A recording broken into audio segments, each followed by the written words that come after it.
Envie de jouer? Dans Atmosphère, c'est la vidéo qui mène le jeu. Je suis le seigneur des clés. Répondez-moi! Oui, Seigneur des Clés. Atmosphère, une course contre la montre, contre les autres joueurs et contre le Seigneur des Clés. Atmosphère, le premier jeu de société vidéo interactif. Atmosphère! Salut tout le monde, Halloween oblige, on va faire une petite émission à part. Comme vous l'auriez compris, on va parler de Atmosphère, le jeu de société, sorti aux éditions Parker en 1991, alors 91 aux États-Unis. Alors pour la petite histoire, à l'origine, Atmosphère n'avait pas ce nom-là, il s'appelait Nightmare. Mais ça posait des problèmes dans les pays anglophones qui avaient des jeux comme Nightmare qui ressemblaient beaucoup. Donc le jeu, hors États-Unis, est devenu Atmosphère, puis a fini par s'appeler Atmosphère aussi aux États-Unis à partir de la seconde édition. Alors Atmosphère est un jeu de société qui se joue de 3 à 6 joueurs, qui est un peu spécial puisque celui-ci, dans sa première version, utilisait une cassette VHS. Hein. Pour ceux qui se rappellent pas, une cassette VHS, c'est ça. C'est une cassette de 60 minutes, comme ce que vous aviez avec le jeu. Alors, vous mettiez la cassette dans le magnétoscope, et là, vous aviez le Seigneur des Clés. Alors attention, le Seigneur des Clés n'est pas là pour régenter le jeu, de faire appliquer les règles, vous donner des instructions de jeu. Non, il est là pour te pourrir, ni plus ni moins. Celui qui doit faire respecter les règles, c'est le souffre-douleur. Le Seigneur des Clés nomme un souffre-douleur. Alors, c'est aléatoire puisque c'est par rapport à un lancer de dés, mais vous aviez qu'une seule cassette, donc vous aviez qu'un seul scénario. Mais même le souffre-douleur en prend plein la tête. Des fois, le Seigneur des Clés dit: «Ah, mon souffre-douleur, viens par là, faut que je te parle». Alors, toi, tu devais aller jusqu'à l'écran, tu fallait jouer le jeu, et là, il te fait: «Dégage!»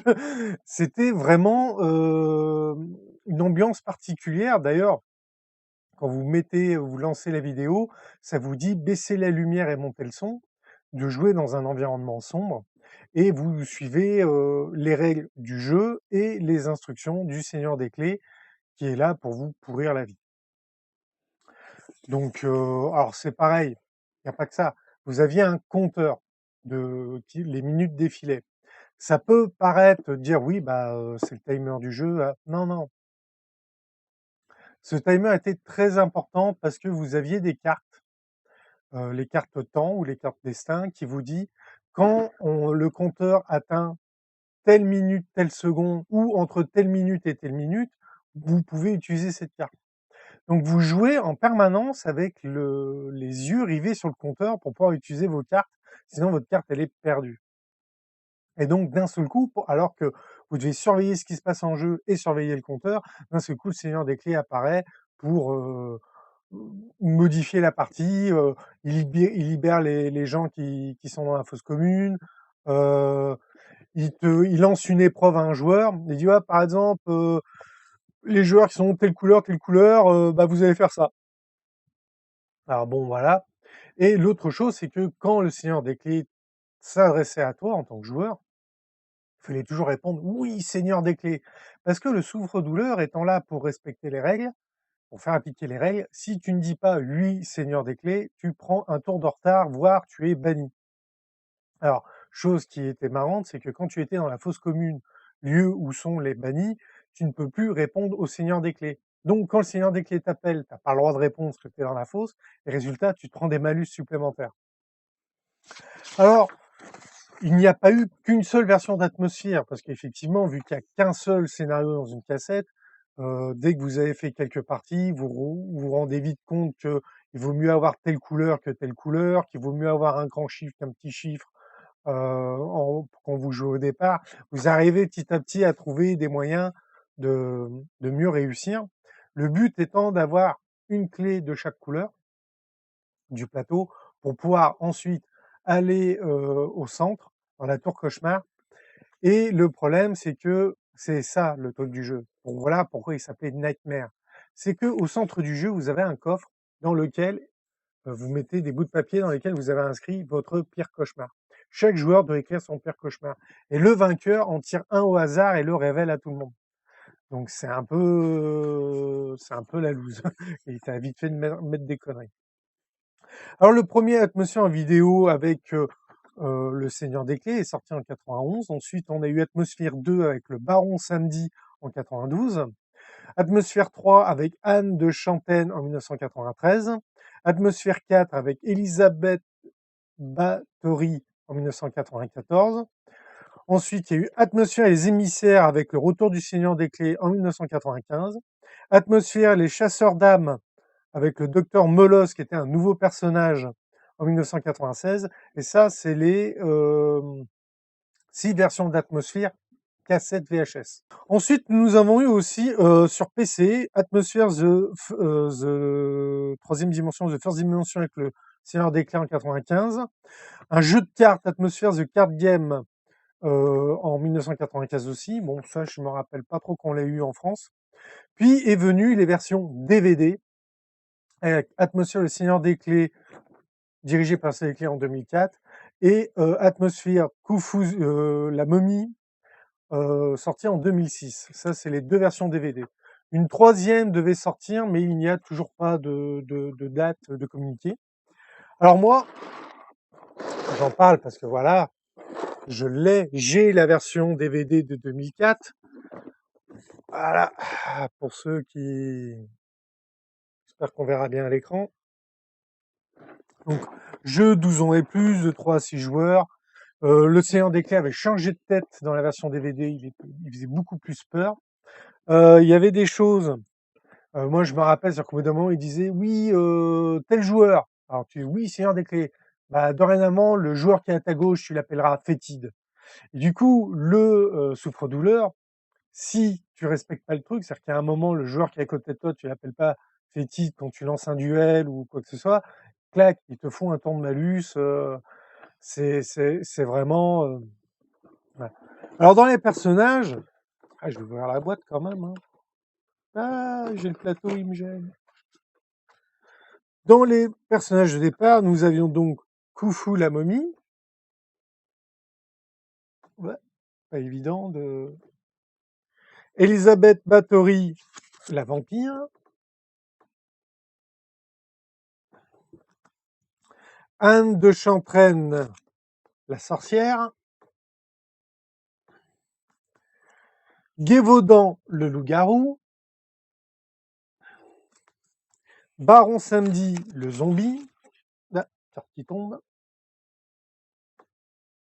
Pas évident d'être droit sur la caméra. Et Emeline, le fantôme. Voilà. Donc, bien sûr, après, ils ont créé d'autres personnages pour vous dire, voilà là à quoi ressemblait une clé. Et rien de folichon, hein, c'est pas un exemple de design vraiment phénoménal. Donc, il fallait garder la télécommande à portée de main, puisque quand vous réussissiez à atteindre le centre et à le dire le cauchemar, il fallait appuyer sur stop pour arrêter la vidéo. Et du coup, le Seigneur des Clés ou le personnage qui incarne celui qui dirige la partie dans la vidéo, ça te lançait une autre cinématique pour dire ah vous avez réussi machin. Bon, tu te faisais insulter comme pas possible. Mais faut savoir que en 91, à l'époque de la VHS, beaucoup de gens avaient encore des magnétoscopes qui n'avaient pas de télécommande, puisque les magnétoscopes du début des années 80 n'avaient pas de télécommande, et qu'à l'époque, les magnétoscopes, comment dire, un magnétoscope qui durait 20 ans, c'était normal, c'était pas exceptionnel.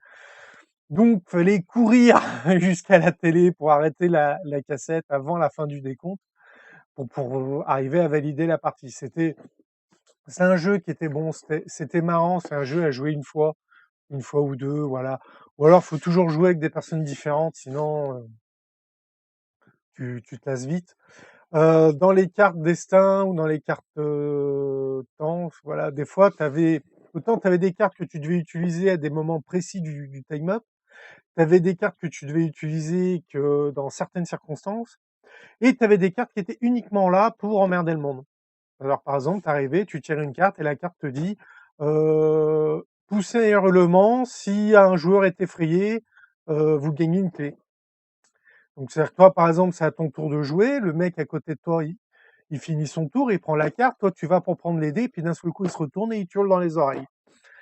Voilà, c'est du jeu de société interactif où les joueurs se pourrissent mutuellement. Mais bon, c'était un jeu sympa, vraiment, à l'époque, c'était vraiment révolutionnaire. Moi, je m'en souviens quand il y a eu les premières pubs d'Atmosphere que j'ai mis au début de la vidéo. Tu étais là: «Oh, un jeu avec une cassette et le mec, il est là, il dit des horreurs, tout. Oh, génial, je le veux!» Puis bon, au bout de 4 à 5 parties, quand tu finis par comprendre que tu as toujours le même scénario, bah, tu étais vite lassé. Donc c'était un jeu qui était sympa à avoir, jouer une fois. C'est même limite, si vous avez, bon là avec le confinement, ça va être un peu compliqué, mais si vous avez un gîte, proposez des jeux de société pour amuser les gens en cas où il pleut, vos clients, en cas où il pleut, des choses comme ça. Mettez Atmosphere. Ayez un lecteur DVD, parce que maintenant vous l'avez en version DVD, mettez Atmosphere. Parce que là, parents et enfants vont se marrer. Bon, par contre, c'est à partir de 12 ans, donc c'est plutôt ado.